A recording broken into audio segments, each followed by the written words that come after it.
السلام علیکم ورحمۃ اللہ وبرکاتہ۔ الحمدللہ رب العالمین والصلاة والسلام علی اشرف الانبیاء والمرسلین نبینا و رسولنا و حبیبنا و امامنا محمد وعلی آلہ و اصحابہ اجمعین، اما بعد۔ قال النبی صلی اللہ علیہ وآلہ وسلم: من صام رمضان ثم اتبع ستا من شوال کان کصیام الدہر او کما قال علیہ الصلاۃ والسلام۔ قابل احترام بھائیوں، دوستوں، بزرگوں، یہ اللہ تعالیٰ کا ہم پر بہت بڑا احسان ہے۔ اس نے مسلمان بنایا، نبی صلی اللہ علیہ وسلم کی امت میں پیدا فرمایا، اور رمضان مبارک کا مہینہ ایک دفعہ پھر ہمیں نصیب فرمایا، جو بالکل آخری گھڑیوں پہ پہنچ چکا ہے۔ یہاں سعودی عرب میں آج 30واں روزہ ہے اور چند گھنٹے اس کے باقی ہیں۔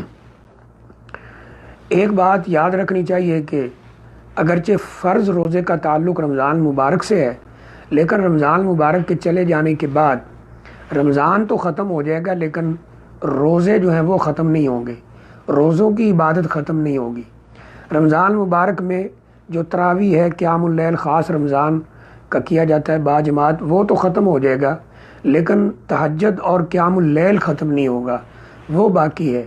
رمضان میں صدقات، خیرات، زکوٰۃ یہ لوگوں نے کیا، رمضان کے جانے سے یہ بھی ختم نہیں ہوگا۔ زکوٰۃ، صدقات، خیرات یہ بھی باقی رہیں گے، تو ان چیزوں کا ہمیں اہتمام کرنا چاہیے۔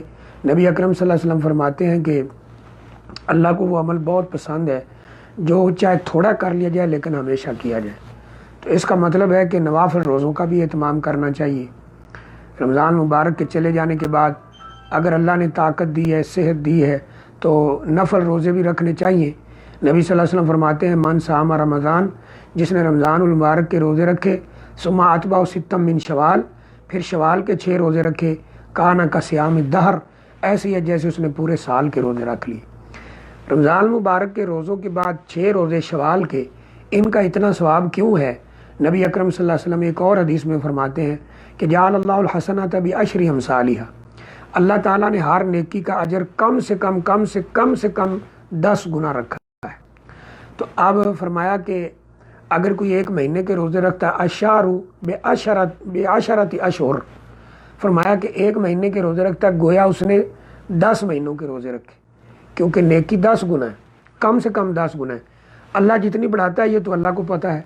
روزوں کے متعلق تو خاص طور پہ اللہ تعالیٰ نے فرمایا نا کہ الصوم لی وانا اجزی بہ، روزے کا ثواب کتنا ہے یہ صرف مجھے پتہ ہے، میں اس کا ثواب دوں گا۔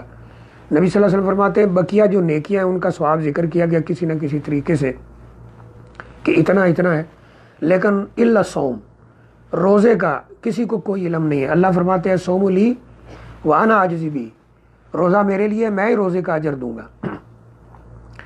تو فرمایا کہ کم سے کم جو ہے یہ تو 10 ہے، تو فرمایا کہ اللہ تعالیٰ نے نیکی کو 10 گنا بڑھایا ہے۔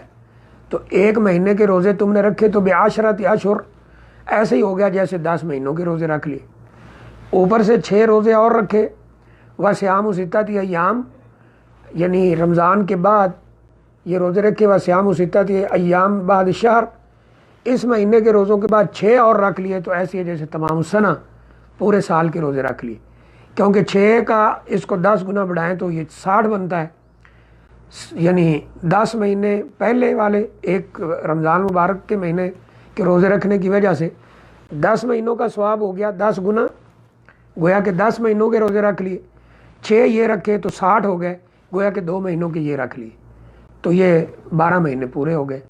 تو اور انگریزی مہینوں میں دن کچھ زیادہ ہیں، اسلامک جو ہے اس میں اتنے ہی ہیں۔ تو فرمایا کہ جس نے رمضان کے روزے رکھے ایسے گویا کہ اس نے 10 مہینوں کے روزے رکھے، اور 6 اوپر رکھ لیے شوال کے، تو ایسے ہی ہو گیا جیسے پورے سال کے روزے رکھ لیے۔ تو فرمایا من صام رمضان، جس نے رمضان کے روزے رکھے، ثم اتبع ستا من شوال، پھر شوال کے 6 روزے رکھے، کان کصیام الدہر، وہ ایسے ہے جیسے اس نے پورے سال کے روزے رکھے۔ ان روزوں کے بارے میں اگلا اہم پوائنٹ یہ ہے کہ کیا اکٹھے رکھنے ہیں یا الگ الگ بھی رکھ سکتے ہیں؟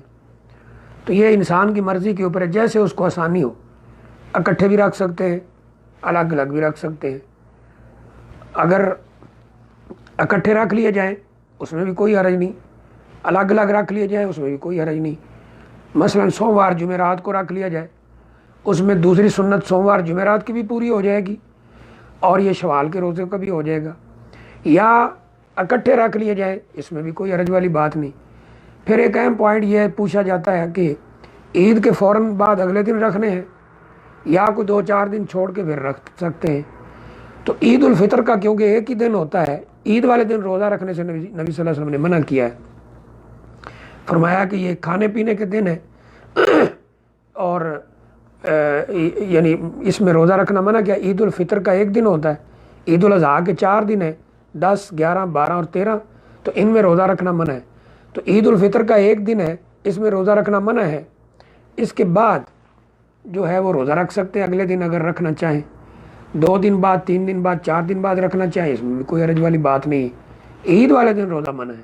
بعض بھائی پوچھ رہے ہیں عید والے دن سے سٹارٹ کر سکتے ہیں، تو یہ منع ہے۔ نبی اکرم صلی اللہ علیہ وسلم نے فرمایا کہ عید کے جو ایام ہیں، ایام الاکلی و شربی و بیال، یہ کھانے پینے کے دن ہیں اور میاں بیوی کے جو تعلقات کے دن ہیں، لہٰذا ان میں روزہ نہیں ہوگا۔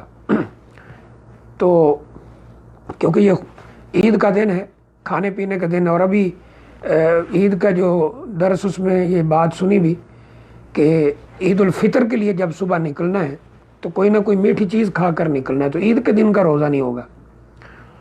تو عید کے فوراً بعد اگلے دن سے شروع کر دیں، 2-4 دن ٹھہر کے شروع کریں، اکٹھے کر لیں، الگ الگ رکھیں، یہ انسان کی مرضی پہ۔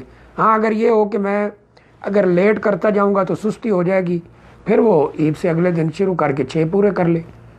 ایک سوال ہماری بہنیں یہ کرتی ہیں کہ ان کے روزے کچھ رہتے ہوتے ہیں جو بچے کو دودھ پلانے کی وجہ سے یا حمل کی وجہ سے یا ایام کی وجہ سے رہ گئے ہوتے ہیں، یا بچے کی پیدائش کی وجہ سے کچھ روزے رہ گئے ہوتے ہیں، تو وہ کہتی ہیں کہ اگر ہم وہ روزے رکھیں اپنی قضا اور نیت یہ کر لیں شوال والے روزوں کی، تو کیا ایسا صحیح ہے؟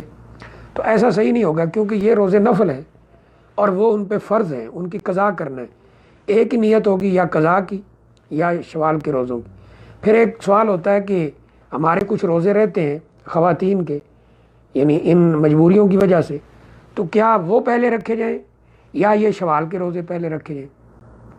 تو اس میں یہ ہے کہ اگر وہ روزے جو ہیں وہ تھوڑے ہیں، مثلاً 8-10 روزے ہیں، تو وہ پہلے رکھ لیے جائیں، پھر شوال کے رکھے جائیں، کیونکہ وہ زیادہ ضروری ہے، پھر یہ رکھ لیے جائیں۔ لیکن اگر ایسا ہو کہ وہ روزے زیادہ ہیں، وہ رکھتے رکھتے شوال کے دن نکل جائیں گے، تو پھر اس میں شوال کے روزے بھی رکھے جا سکتے ہیں، کوئی حرج والی بات نہیں۔ وہ روزے اگلا رمضان آنے سے پہلے پہلے پورے کرنے۔ تو یہ نوافل چیزیں انسان کی مرضی کے اوپر مشتمل ہیں، ان میں کوئی اتنا تشدد کرنے کی ضرورت نہیں ہے۔ تو بہرحال رمضان مبارک کے روزوں کے بعد جس نے 6 روزے شوال کے رکھے، اس کو پورے سال کے روزوں کا ثواب ملتا ہے۔ تو یہ تھوڑی سی ہمت کرنی چاہیے کہ اللہ تعالیٰ نے اگر ہمت اور توفیق دی ہے رمضان مبارک کے روزے رکھیں، تو شوال کے روزے بھی رکھنے چاہیے۔ اللہ تعالیٰ سے دعا ہے اللہ تعالیٰ ہمیں عمل کی توفیق عطا فرمائے، اللہ ہماری نیکیوں کو قبول فرمائے، اللہ تعالیٰ اس رمضان مبارک میں ہماری بخشش کے فیصلے فرمائے۔ آج آخری دن ہے، نبی اکرم صلی اللہ علیہ وسلم فرماتے ہیں اللہ تعالیٰ جتنے بندوں کو جہنم کی آگ سے پورے رمضان میں آزاد کرتا ہے، آخری دن میں اتنے بندوں کو آزاد کرتا ہے۔ تو ہم اللہ سے دعا کرتے ہیں کہ اللہ تعالیٰ ہمیں جنت الفردوس میں داخل فرمائے اور جہنم کی آگ سے، عذابوں سے، قبر کے عذابوں سے اللہ محفوظ فرمائے۔ اللہم ادخلنا فی جنت الفردوس، اللہم ادخلنا فی جنت الفردوس، اللہم ادخلنا فی جنت الفردوس، اللہم اجرنا من النار، اللہم اجرنا من النار، اللہم اجرنا من النار۔ وآخر دعوانا ان الحمد للہ رب العالمین۔